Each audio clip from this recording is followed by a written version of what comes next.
One day ட்ரிப்பில் காஞ்சிபுரத்தில் இருக்கிற ராஜகுபேரனை பார்த்துட்டு அடுத்த போன கோவில் தான் காஞ்சிபுரத்தில் பிரசித்தி பெற்ற கோவிலில் சித்திரகுப்தன் கோவில். இது ராகு கேது பரிகார ஸ்தலம். இங்கே போனோம்னா நம்மளுடைய தலையெழுத்தை மாற்றி அமைத்து எழுதுவாங்க அப்படின்னு சொல்லுவாங்க. நம்மளுடைய பாவ புண்ணிய கணக்குகளை எழுதுகிறவர் சித்திரகுப்தன் தான்.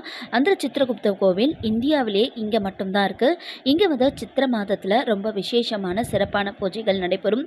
சித்ரா பௌர்ணமி அன்னைக்கு இங்கே வந்து திருவிழா. நவகிரகத்தில் கேது பகவானுடைய அதிபதி சித்திரகுப்தன் தான். சித்திரகுப்தன் எப்படி தோன்றினார்னு பார்த்தீங்கன்னா, சிவபெருமான் உலகத்தில் இருக்கிற மக்களுடைய பாவ புண்ணிய கணக்குகளை எழுதுறதுக்கு ஒருத்தரை வந்து நியமிக்கணும் அப்படின்னு யோசிச்சுட்டு இருந்தபோது பார்வதி தாயார் வந்து ஒரு நாள் வந்து சித்திரத்தில் ஓவியம் வரைஞ்சிட்டு இருந்தாங்களாம்.